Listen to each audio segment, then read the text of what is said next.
Hi, Psych family, it's Monique, and today I want to take a sec and go over my favorite developmental stage, adolescence. So that covers chapters 11 and 12 from your course materials. Now, with that being said, adolescence refers to the stage of development, right? So remember we talked about like early childhood or late adulthood, different stages. Adolescence refers to the actual stage, and your book makes sure to separate that from what's called puberty, right? Which puberty just refers to like the sexual changes and maturity that happens at it just happens to happen at the adolescent stage, right? So with girls, that starts happening as early as age 8, and with boys, you start to see a change as early as age 9. Okay, and your book highlights the difference between primary and secondary sex characteristics. So primary sex characteristics are sexual characteristics that are or changes that are directly related to reproduction, right? So things like a girl getting her period, right? Secondary sex characteristics are going to be more of those physiological signs of sexual maturation. So, like getting hair underneath your armpits or sweating a lot. You know what I mean? So, it's not like directly related to like reproduction and sexual, but it's definitely a sign of that. And at this age, you also see a huge growth spurt in youth. So with girls, you see it between ages 9.5 to about 14.5, and with boys, it's from 10.5 to about 16.5. And you'll see them just shoot on up. And your book also talks about like that first ejaculation, first period, and things like that.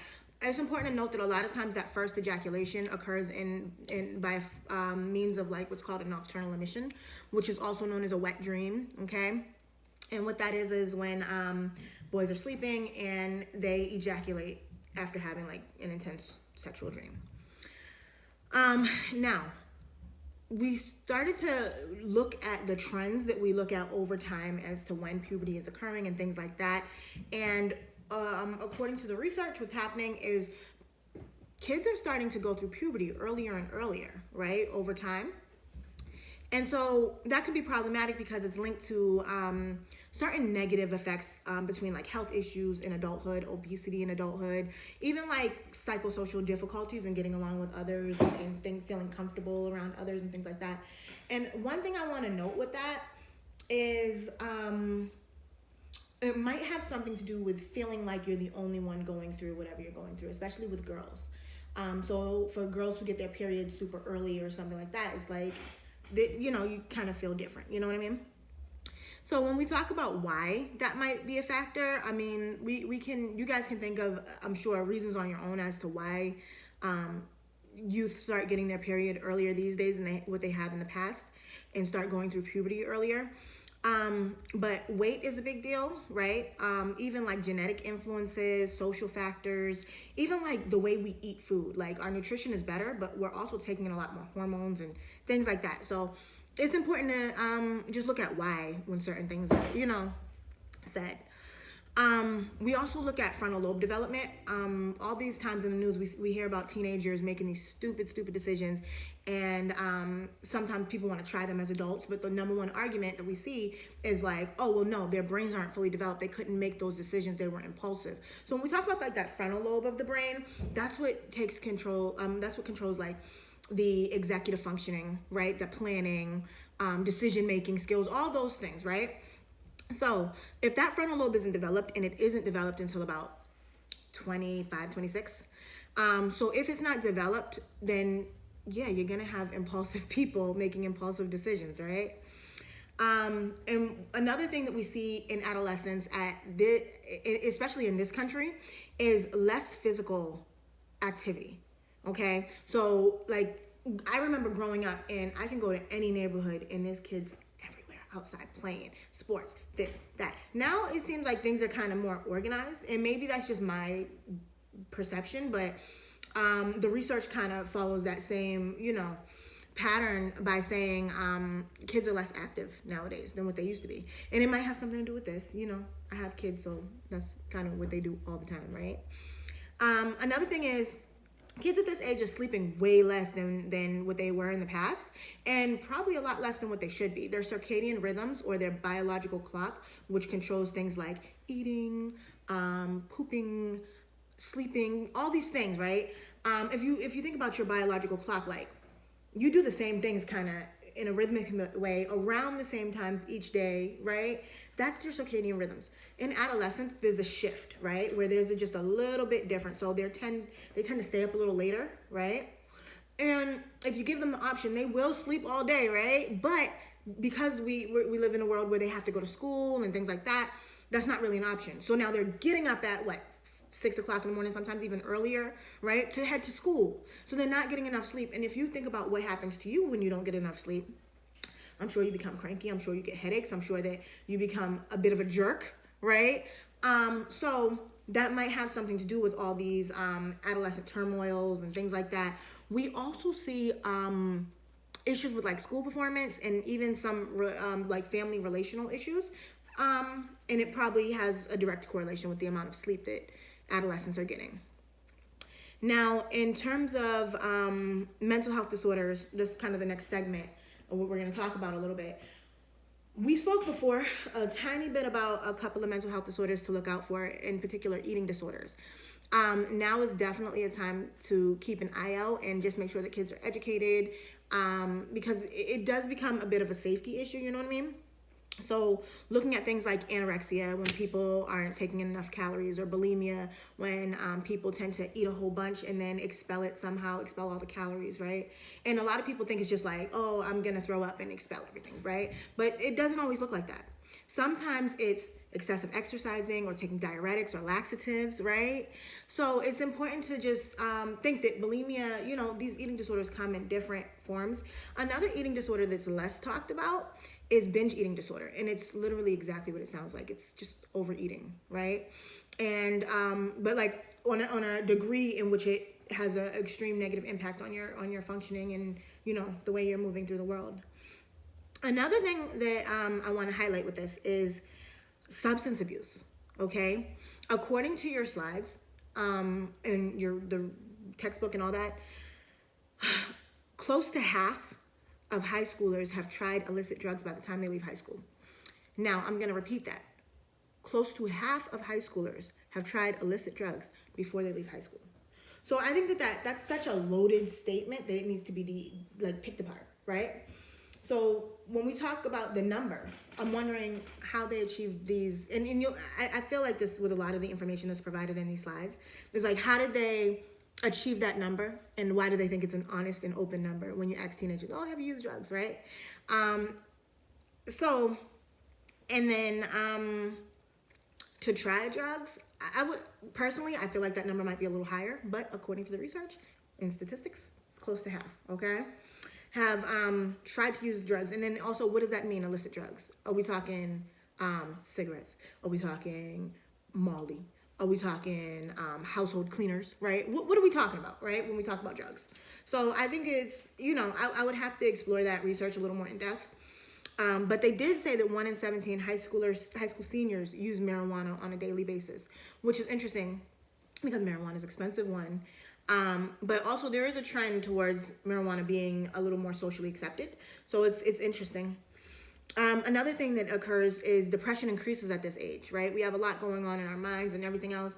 And I always bring it back to culture because culture is so important. But only about 41% of United States teens who report being depressed are receiving services for depression. So it's important to understand that. I don't know about those numbers, right? For sure, but this is what the data says. So let's go with it. But it is important to understand that for a lot of us who grew up in homes that weren't as accepting of things like depression and therapy and things like that, there are reasons why our parents might say, no, you're not depressed. You have nothing to complain about. You have bills. You don't have bills. You have food in your belly. You're good to go. What do you want to go and tell somebody the family business, or why do you need therapy? You don't have stress. You're good. Just go to school. Do what you have to do, right? So many of us come from situations where it's like, we don't qualify for therapy, so you can't get any, right? And another thing to note is traditional therapy isn't the only therapy. For me, I remember when I used to live in Brockton, every Sunday I would go and get my nails done. And it wasn't because I wanted my nails to be fabulous, because you don't need to get it done every week, right? It really was an outlet for me and my nail tech to just talk and kick it, and just like that was my therapy, right? A lot of people also seek therapy in like religious institutions, right? Even though it's not traditional therapy from like a licensed practitioner, you know what I mean? So that's something that's just important to know, is like, just, you know, keep an open mind as you learn this material, as you continue to learn this material.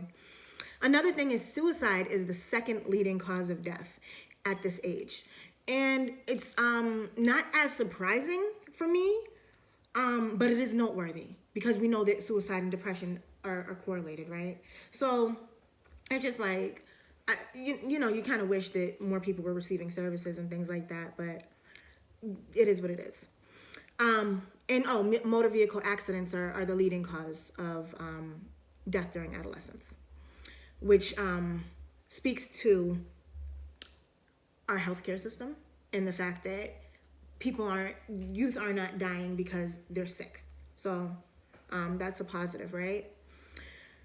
So getting into more of the cognitive stuff, we start to see Piaget, and he's acknowledging that at this point, youth are able to, they're going through that formal operational stage. They're able to think abstractly. What does that mean? Think outside the box, right? Just because somebody says something does not make it law, and they're understanding that, right? They're starting to pick things apart and understand things, starting to be able to think about hypothetical situations that they would never be in, and isn't even realistic for them, but they're starting to think about it and consider it and say, wait, what if this happened? And what would I do if this happened? And how do I feel about this? They're really reaching down and trying to get those values and things like that. Another thing with teens at this age is that they're super idealistic and critical of themselves, critical of people around them, have these ideals that don't necessarily work for the societies that they live in, right? But it's good because it keeps the world moving. These are people who are going to run the world. So it's very positive and very good. But other things, let me talk about the abstract thought for a minute. So I remember being in high school. I graduated a little early from my age. And I remember I was taking physics in like 10th grade or something like that. And I was getting a big fat F. And I ended up having to drop physics. Because if you've ever taken physics, you know that it's like, you have to think on a multifaceted level, right? And my brain, my frontal lobe, I didn't have the ability to do like the abstract thought process as well as my classmates.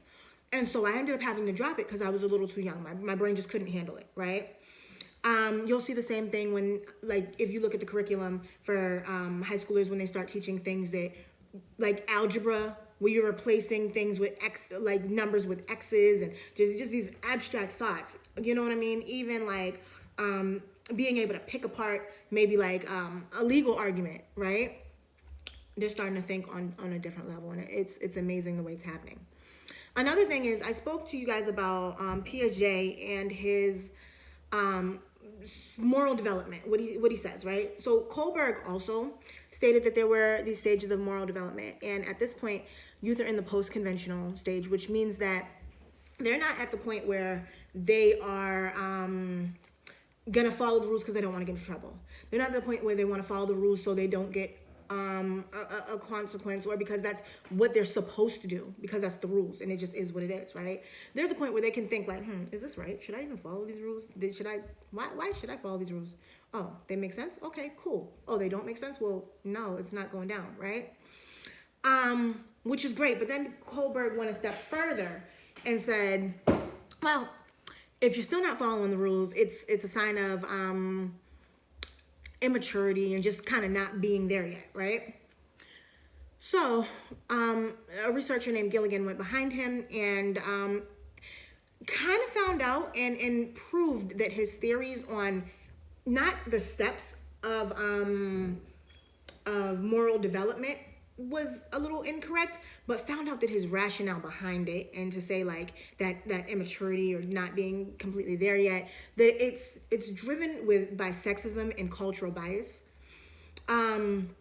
So she just understanding the fact that, especially with women, we make decisions in a kind of different way. We're taking other information into account. Another thing is some cultures don't have the same values as our culture. So to sit there and say, oh, if you don't feel this, then you're immature, you're not ready for the world or whatever, it doesn't really make any sense. And she disproved that, which was really, really great.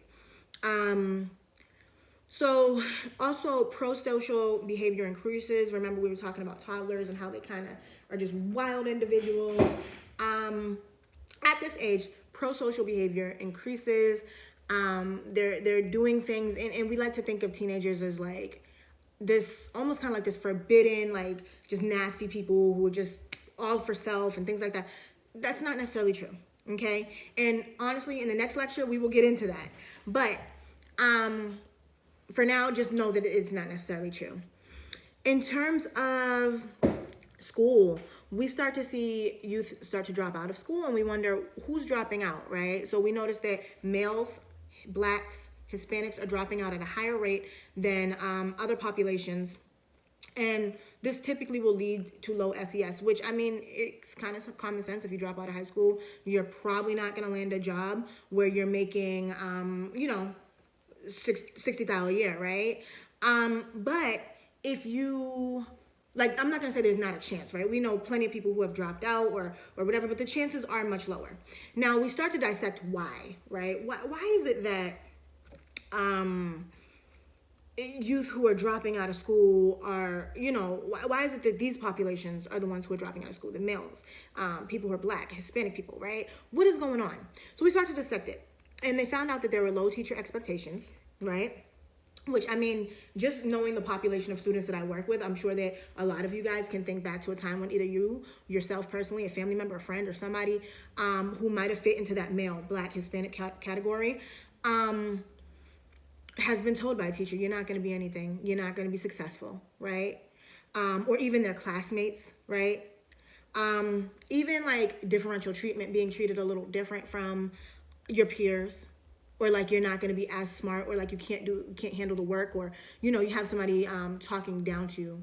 I went to school where they used to do that all the time, talk down to the children of color, right? And it was, it's kind of demeaning in a way, but anyway. They also noticed that these students were given less teacher support, which might have something to do with the SES in the areas that these youth actually live in, right? Also, what I thought was interesting is the perceived irrelevance of the curriculum. So I can't tell you how many times I've learned something in school and I'm like, I'm never going to use this. It would be nice if, like, when you learned ratios, if the teacher was to say, hey, listen, you're going to need this because one day you're going to be in a grocery store and you're going to wonder if you should get this size bag of rice or that size bag of rice for whatever price. And you're going to have to compare it and you're going to have to use ratios, right? It would have been nice if they would have made that a little more relevant to us in our lives and what we are going to live and what we experience as real people. Another thing, I think it's an interesting story. I have a colleague and he's actually a sociology teacher, and he provided his class with maps, right? And the maps were of just random places, I guess. And the students weren't intrigued by this at all. But then he said, okay, let me show you some maps of your neighborhood that you live in. And the students were on it. They was engaged. They was loving it, right? Because they were talking about their own neighborhood. Like, it was close to home. It meant something to them, right? And that's one of the reasons why I'm sure you guys get annoyed. But that's one of the reasons why I'm always like, all right, give me an example from your life, right? Answer this question from your perspective. What's something somebody went through, right? Because I really want to grab onto what you know, because honestly, you're the expert. And I keep saying this, but it's true. So those are important things to know about why youth might be dropping out of high school, and why these particular populations might be. Another thing that I thought was really important to note while, as we're in the tech age, is that media multitasking seems to be detrimental to academics, which is interesting because of the world that we live in right now and how it's so embedded, right, in academics and everything like that. So, but another thing about media multitasking is that it's correlated to driving and multitasking. So, And I would assume that that has a lot to do with the vehicle accidents, right? That are the leading cause of death too. So just keep that in the back of your mind. And that wraps up our lecture for chapter 11. We will hop into chapter 12 next. And chapter 12 will focus on more of that psychosocial development, okay? So as always, call, text, email if you need anything. And I hope you guys have a wonderful one. Bye, guys.